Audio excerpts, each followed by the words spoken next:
Hello, my name is Matthew Perkins, and today I'd like to tell you about Dungeons & Dragons. That's right, both of them. I want to talk about A Wild Sheep Chase today by Winghorn Press. It's a one-shot, and it's traditionally for 4th level players, but I want to show you how you can downscale it and run it for beginners at 1st level. The first time I ran A Wild Sheep Chase is for a group called the Cursed Boys. They were cursed, and they started their adventure in a boutique marmalade shop where they stole the marmalade de Milo, and it ended with the monk striking a naked wizard in the crotch screaming, "Nobody double crosses the Cursed Boys!"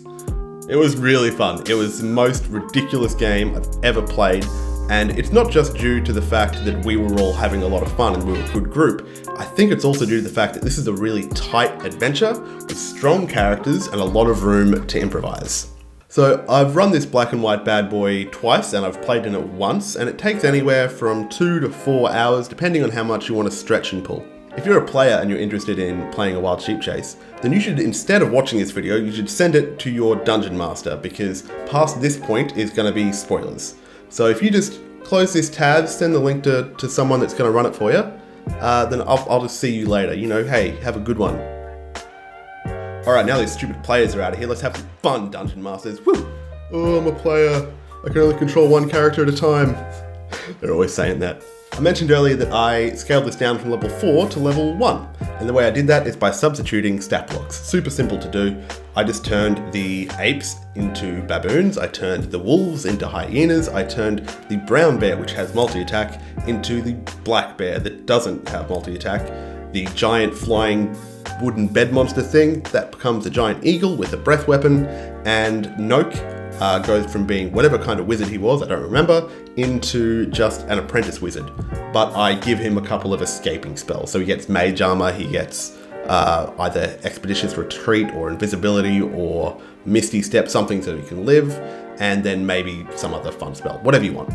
The gibbering mouther though is meant to be terrifying, so I kind of leave that as is ability-wise, and I just scale down the numbers so that it's a little bit more assailable. I do have to give a shout out here to my friend Luke, who told me how to translate this adventure from level 4 to level 1, and he told me exactly which monsters to substitute for which monsters. So you can catch him on Twitter at DM4HireAU. And you can hire him. You can hire a friend to run D&D for you. So my favourite part about A Wild Sheep Chase is that it's an easy place to improvise in, and it's because of the strength of the characters and the light touch that it uses in writing. So there are 3 main NPC characters, and they all have different kind of relationships. There's Guz, the henchman, there is Noke, the upstart apprentice, and there's Finither, the transmuted sheep, and they all have different relationships.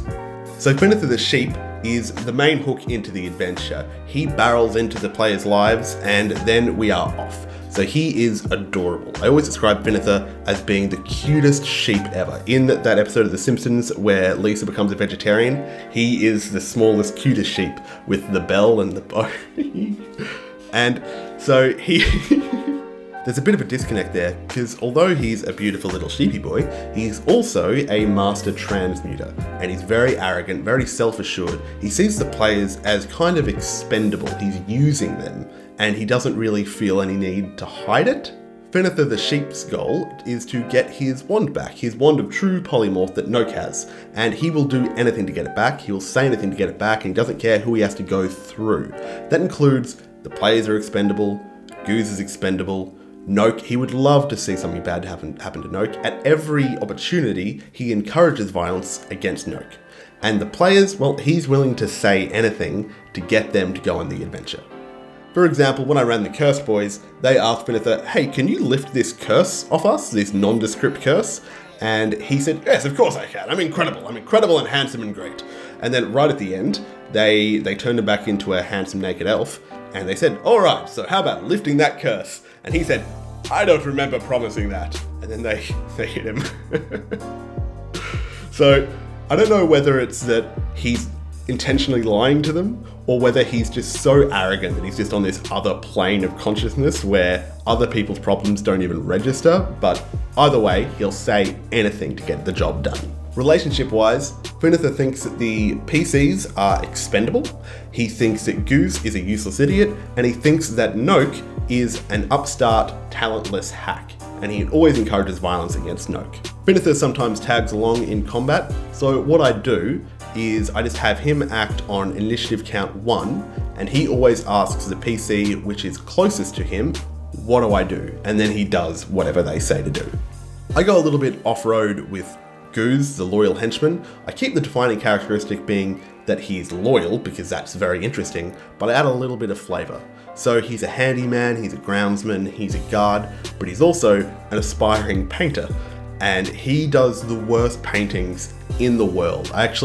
One of the huts at the final confrontation part, I make be his hut, and it's just full of the worst paintings that you've ever seen. Like, they're just god-awful. You see them and you go, oh, I get why people hate art. Yeah. Part of the reason that he's loyal to Noke is that Noke always encourages him. He sees someone struggling with their craft and empathizes with that and says, no, you just got to keep trying. He gives Guz the support that Finither never gave him. Guz's goal is to retrieve the sheep. He doesn't necessarily want to hurt the players. He will if he has to, and he probably has to, but his combat actions reflect the fact that his goal is to get the sheep. He'll command his people, get the sheep, we need the sheep. He just reinforces that his goal is just to get the sheep. Relationship-wise, Guz has no personal quarrel with the PCs unless they get in his way.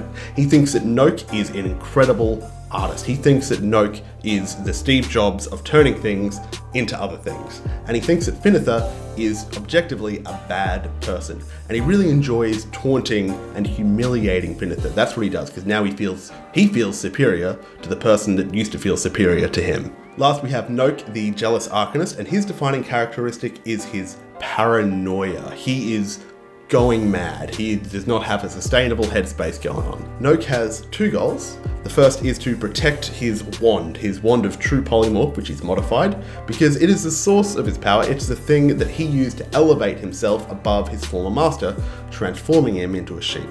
The second goal is to reclaim the sheep, and he would be down for the sheep being killed. He would be down for reclaiming the sheep. He just doesn't want his secrets out there, and he doesn't want his former master ever having a chance of returning. Relationship-wise, Noke is distrustful of the player characters. He thinks that they are meddlesome, they're the Scooby Gang.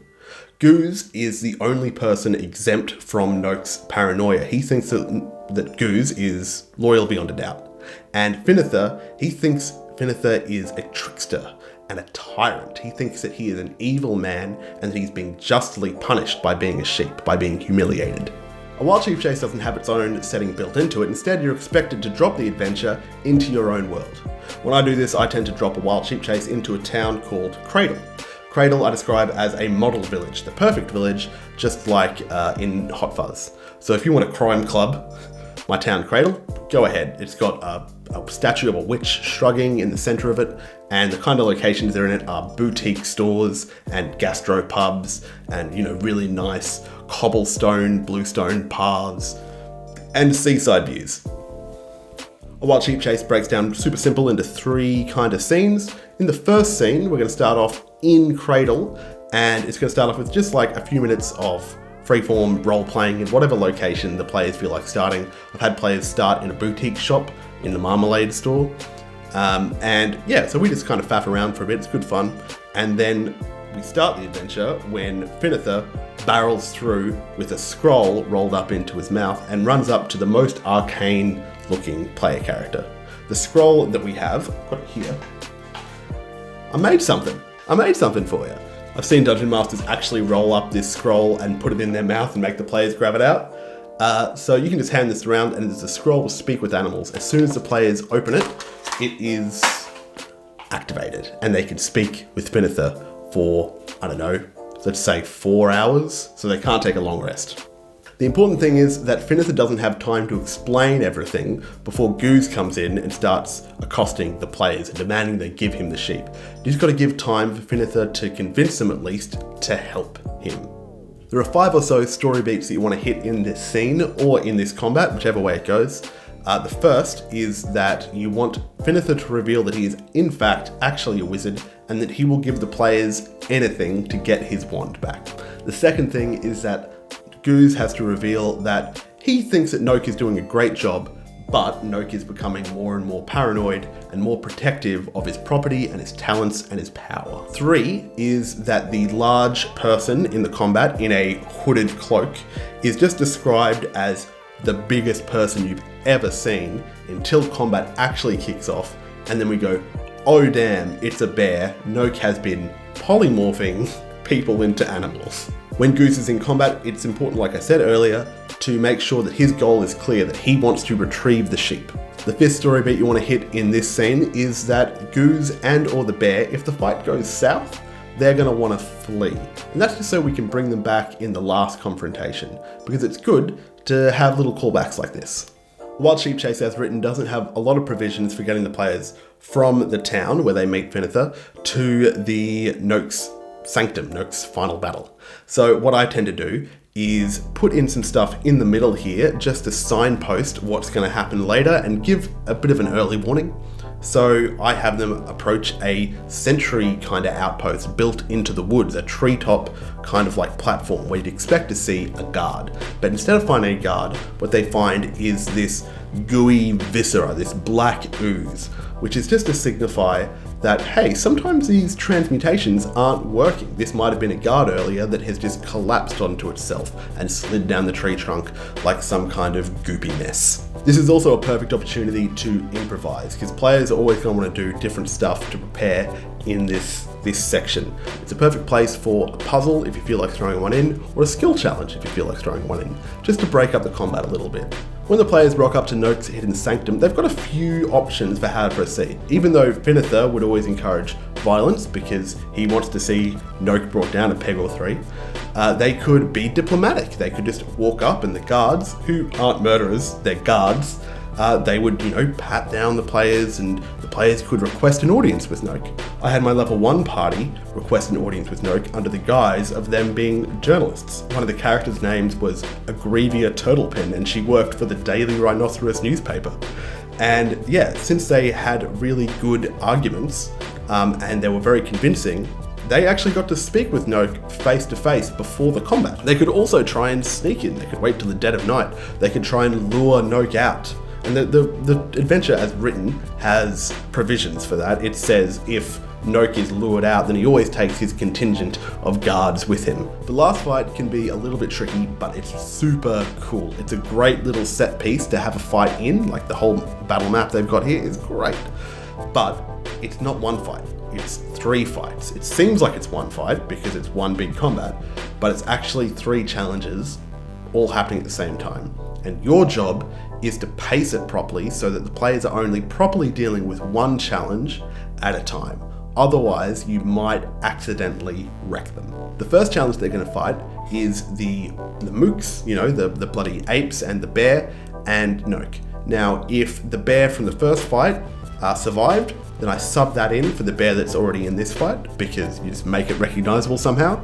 And if Guz survived, then you sub him in for one of the apes or the baboons. After the players have done dispatching this fight, or they're near the end of knocking out the mooks, then Noke is going to do his transformation on the bed, and instead they're going to contend with Noke on top of this wooden bedside dragon monster. Now, I like to introduce this monster by breath weaponing a character that is in melee with one of the mooks, just to kind of display how callous Noke is, that he's willing just to eviscerate and blast his own men in order to protect his stuff. But it's important that they're not fighting the mooks and the dragon. The third challenge that they're going to have to face in this combat is the gibbering mouther, or the gibbering mouther. Animated GIF. Animated gibbering mouther. Gibbering mouther probably.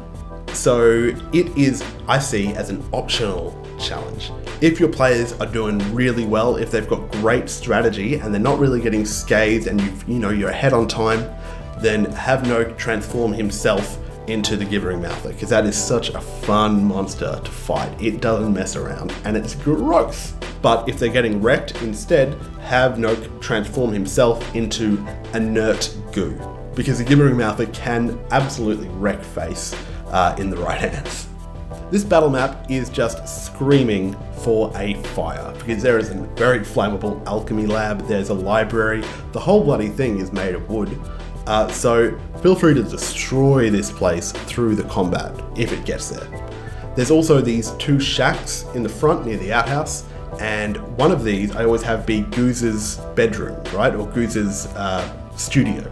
Because I said earlier that Guz was a painter in my vision of him, and he has like a paint flecked key on him if they loot him maybe. And in this place they find all these crap paintings, and maybe it's like the hieroglyphics of the story. You can see chronicled here Finithar being turned into a sheep, Finithar being mean before he was a sheep, and you know, the glorious Noke and then Noke's paranoia seeping in. And it just kind of like paints Guz in a good light because he has opinions and feelings. And it also illustrates the story from a different perspective. But just keep in mind that Guz is the worst artist in the world, and these paintings suck. At the end of this, when the players get the wand back, there's a whole moral dilemma of whether they're going to use the wand. So Finithar is willing to undergo this really dangerous procedure with this wand because it is unstable. It could explode, it could work maybe, or it could turn the person into inert goo, which is terrifying. But Finithar is ready to take this dive. He's ready for the challenge. So I've seen players use it and explode. It killed one of us. I've seen it work twice, actually. I saw one of my mates, one of the guys that was in the Cursed Boys, he ran the same adventure for his mates. And he told me that when they got to turning the wizard into something, I think they turned him into, you know, an elf or whatever, and he was a dick to them. And so the character still had the wand, so he used it again and turned him into a puppy successfully. And they took that one shot was the seed of their campaign, and they kept the puppy. So they've got a campaign where they have a transmuted wizard. But the cool thing is, whatever happens, succeed or fail, the ending is fun because it's dramatic and it's exciting. An explosion, a goo monster, a naked wizard.